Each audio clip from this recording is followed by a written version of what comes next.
That's what human consciousness is meant for, is creativity. So the Neothink mentality breaks you out of the old, stayed old following mode that so many people are stuck in their routine ruts at work, and it breaks you into a creative mode to where you can rise up as a business person, begin creating values and bringing those values to the world. And that's where I was. And then at one point, our company was attacked by the government. My father was spent time in prison. I had to leave the country just to be able to operate the business, because all our bank accounts were taken from us, all our cash, all our money.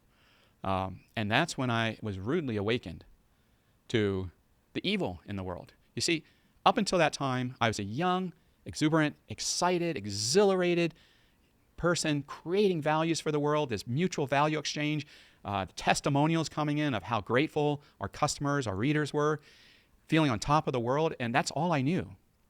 And then the attack happened.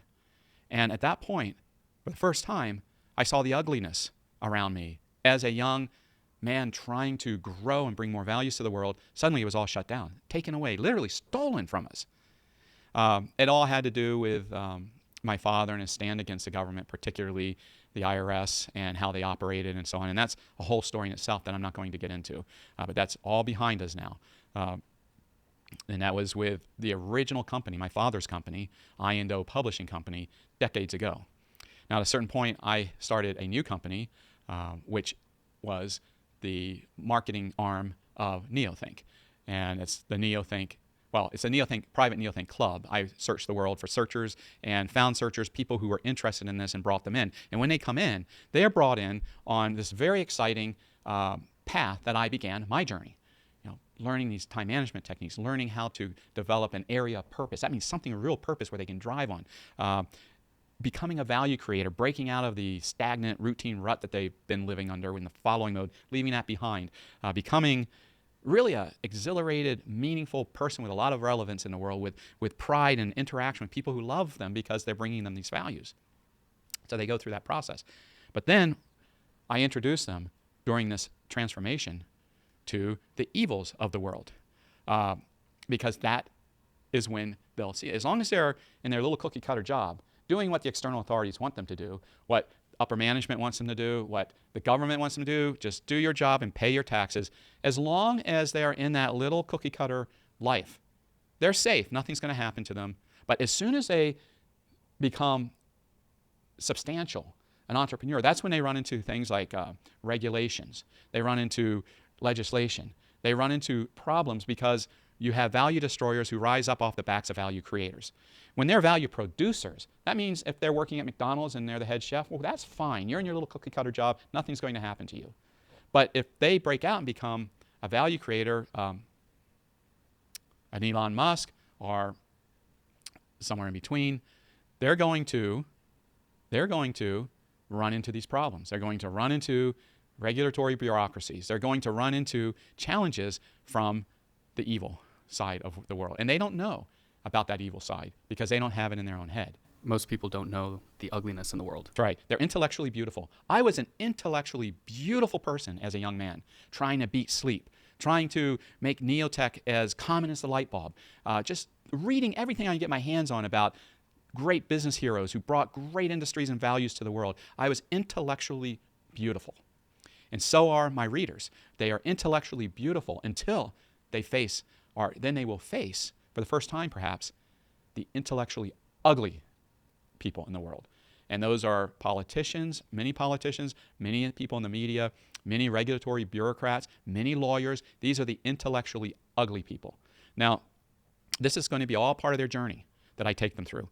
I'm going to take them through what I went through, this exhilaration, starting with the time management, having all of a sudden the productivity to do literally 64 hours in one day.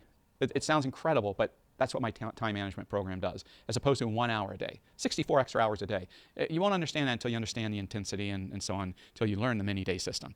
And then how you will reach forward and bring in projects you would never even think about. Maybe 5 years down the line you would think about this project, but you'll be bringing them in weekly into your mini-day system. It's just amazing how fast you can go with the mini-day power thinking team. So that's how people get started. Then they feel good. They say, wow, I no longer am flipping hamburgers. I'm out here doing something really valuable. Creating values for the world, rising up in their company. We show people how to start their own business. And now we were just talking about this, Wallace, the other day, how back in my day, before the proliferation of electronics, everything was brick and mortar. So to become an entrepreneur, it was very challenging. It'd be like, maybe, okay, I'm going to start my own nail shop. Or I might try to start a boutique coffee shop. But now with the internet and your reach and worldwide reach, I mean, bam, you can get started right away. In Ascension, we show them right away how to build an audience and start a business. Right away. It's just so available now to us. So people come in to go through the NeoThink transformation. They start off at the basics, becoming extraordinarily productive and with this incredible foresight to pull in projects. What I even go further, I call it pulling in wealth from the future, cashing in on it today.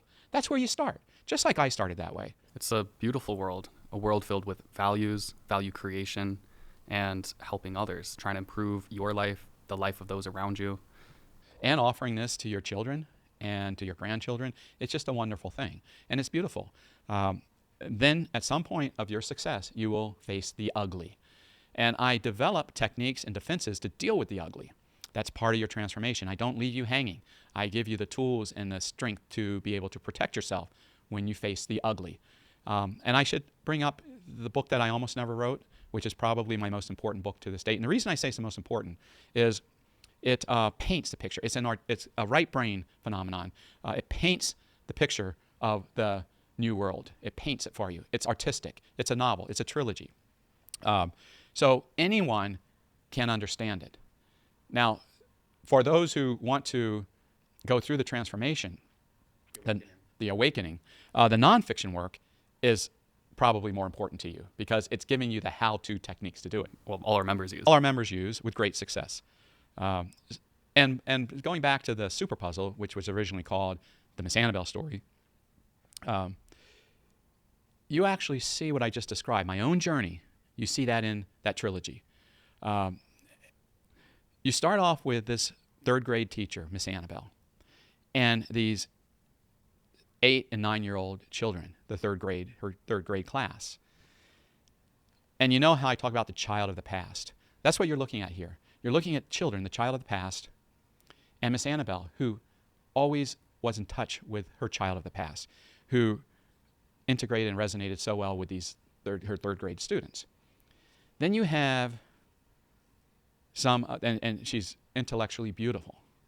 Then you have these adults over here who were intellectually ugly. Hammerschmidt, Burke, Miss Minner, the principal, Miss Minner, and then some of the adults who were envious and petty against Miss Annabelle, some of the other teachers.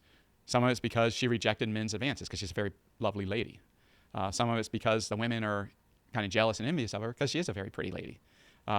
So this is how I describe this, Thanksgiving Day, 1997, the day I started writing this trilogy.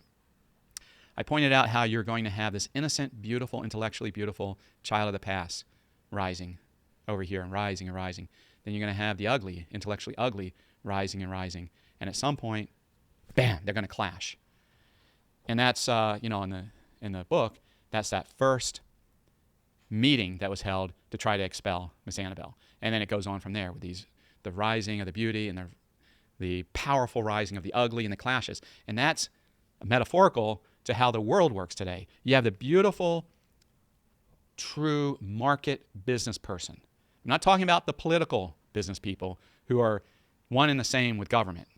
So true value creators. There you go. Let's just call them value creators because too many people are confused over business. They say big business is bad and all these different things. So the true value creators, people who are creating values that are so wanted and wonderful for the people of the world that they're willing to buy it because they want that value. So those are the beautiful people. Then you have these false leaders, and my works get into exactly why I call them false and unearned. And they're the ugly. And they become, believe it or not, they become the rulers, the ruling class over the beautiful people. How mixed up and backwards is that? They have you believe good is bad and bad is good. That's right. It's a reverse world. Upside down world. That's right.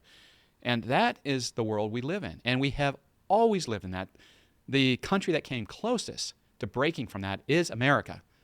But without the fundamental understandings underneath, which we'll get to in a minute, it's going to eventually fail. We are in a death spiral. It's going to eventually fail. My father used to call it the anti-civilization. The irrationality in the world will eventually overtake the rationality. The ugly will eventually overtake the beautiful.